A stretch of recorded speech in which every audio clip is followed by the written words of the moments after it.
मैं हमज़ा और इस चैनल हमज़ा इम्पैक्ट पर आप सबका खुशामदीद। क्या आप जान सकते हैं कि आपके मोहल्ले से छोटा भी कोई मुल्क हो सकता है? क्या आपको इस चीज़ का इल्म है कि वो मुल्क कैसे चलता होगा? आए इस मुल्क की गहराई तक पहुंचते हैं। सबसे पहले मैं बात करूंगा इस मुल्क की हिस्ट्री की कि ये मुल्क किस तरह से बना, कैसे बना। हम बात करते हैं वेटिकन सिटी की, जो इटली के शहर रोम में वाक़या है। इन 1870 में पोप किंग का दौर था इटली के बड़े हिस्से में। जहां देखा जाए आपको पोप किंग की ही विरासत नजर आती थी। हम चलते हैं इन 1870 में। इन 1870 में जब इटली ने जंग की तो पोप किंग के ज़मीनें छीन ली। अब ज़मीनें छीनने के बाद उन्होंने क्या किया, पोप किंग ने अपने महल में अपने आप को बंद कर लिया। 60 सालों तक पोप किंग ने इटली से दुश्मनी रखी।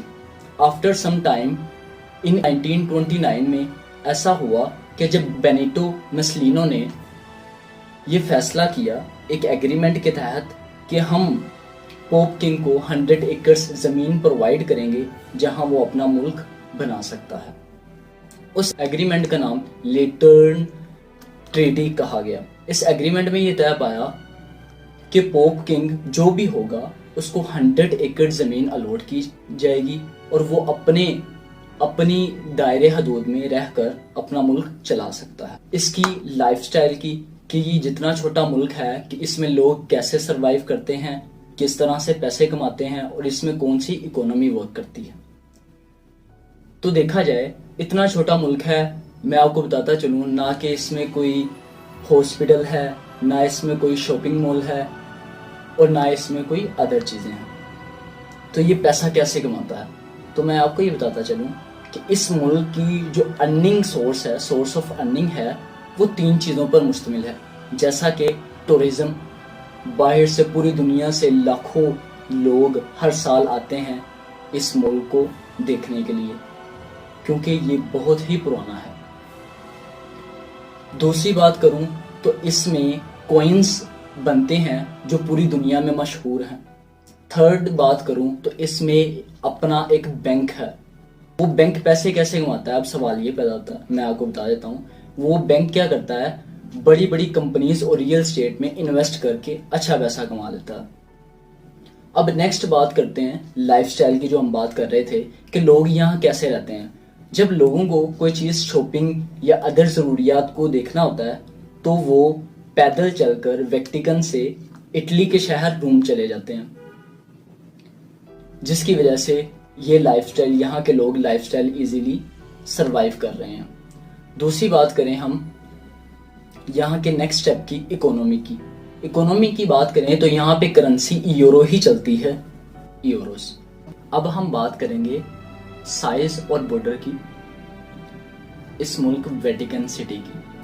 इस मुल्क का टोटल रुकबा जो है वो 0.44 स्क्वायर किलोमीटर है। अगर देखा जाए आप 1 पॉइंट को इस मुल्क के बॉर्डर के दूसरे हिस्से पर देखेंगे तो 1 किलोमीटर से कम होगा। इतना सा ये मुल्क है। इट्स मीन्स दैट इस वजह से इस मुल्क को दुनिया का सबसे छोटा मुल्क कहा जाता है। इस मुल्क की बॉर्डर्स की बात करें तो इस मुल्क के बॉर्डर्स की जो वॉल्स हैं वो बहुत पुराने ज़माने की पत्थर की बनी हुई हैं और कुछ जगह पर वाइट लाइन से बॉर्डर्स को सर्कल आउट किया गया है।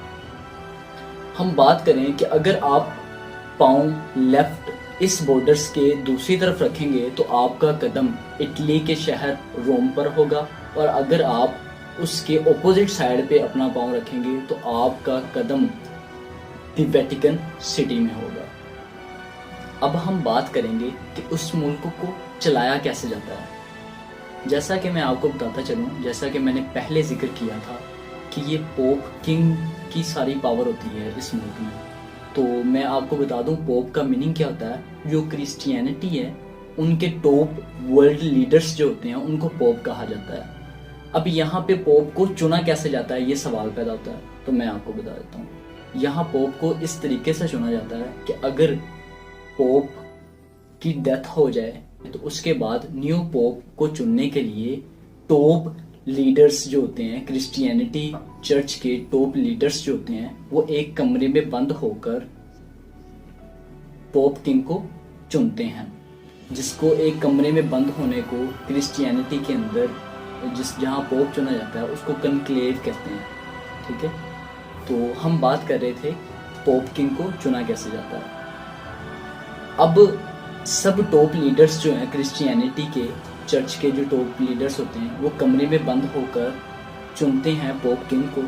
जब तक फैसला हो नहीं जाता, पोप किंग सेलेक्ट नहीं किया जाता, तब तक वो ना कमरे से बाहर आ सकते हैं और ना कोई कमरे के अंदर जा सकता है। और सबसे हैरानी वाली बात मैं आपको बताता चलूं, जो कहीं नहीं पाई जाती, वो ये है कि अगर पोप किंग चुना जाए तो जो उस मुल्क के द वेटिकन बड़ी चिमनी पाई जाती है, वहां वाइट स्मोक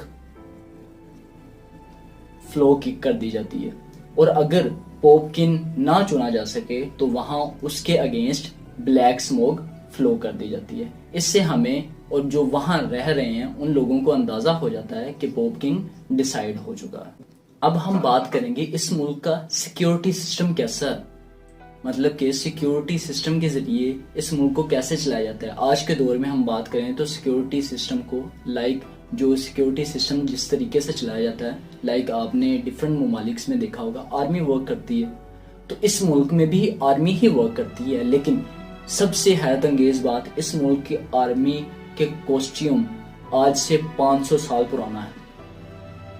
अगर आप देखें, आज से कई सौ साल पहले के दौर में जिस तरीके से लोग कपड़े पहनते थे, जिस तरीके से लोग जंग में लड़ने जाते थे, उस तरीके के ही लोग आपको यहाँ पे सिक्योरिटी नजर आएगी। लेकिन सबसे जदीद तरीन बात आपको मैं बता दूं कि यहाँ इन आर्मीज को ट्रेनिंग ऐसे ही दी जाती है जैसे अदर कंट्रीज में दी जाती है।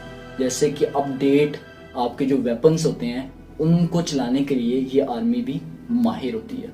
और ये आर्मी का सबसे ज्यादा और मेन वर्क अपने पोप किंग की हिफाजत करना होता है। वेटिकन सिटी सेम एक फिल्म की तरह है। इसका लाइफस्टाइल, इसकी इकोनॉमी, इसका वर्क सिस्टम, इसकी सिक्योरिटी, आप किसी भी मुल्क में इस तरह का निज़ाम नहीं देखते होंगे। इस मुल्क का निज़ाम जितना ये छोटा है पूरी दुनिया से, उतना ही यूनिकनेस है इसके अंदर, बहुत ही ज़्यादा यूनिकनेस है। इसकी सिक्योरिटी का सिस्टम बहुत ही अलग है as compared to other countries. इसका लाइफस्टाइल, लोगों का रहने का जो सिस्टम है वो भी अदर कंट्रीज से बहुत मुख्तलिफ है। अब जो भी चीज़ देखेंगे इस मुल्क में आपको उल्ट ही नज़र आएगी। अब आप मुझे बताएं कि इस कंट्री के फैक्ट्स आपको किस तरह के लगे, और नेक्स्ट मजीद कंट्रीज को एक्सप्लोर करने के लिए हमारे साथ जुड़े रहें और इस चैनल को हमजा इम्पैक्ट को सब्सक्राइब करना मत भूलिएगा। आज की वीडियो में बस इतना ही। Take care.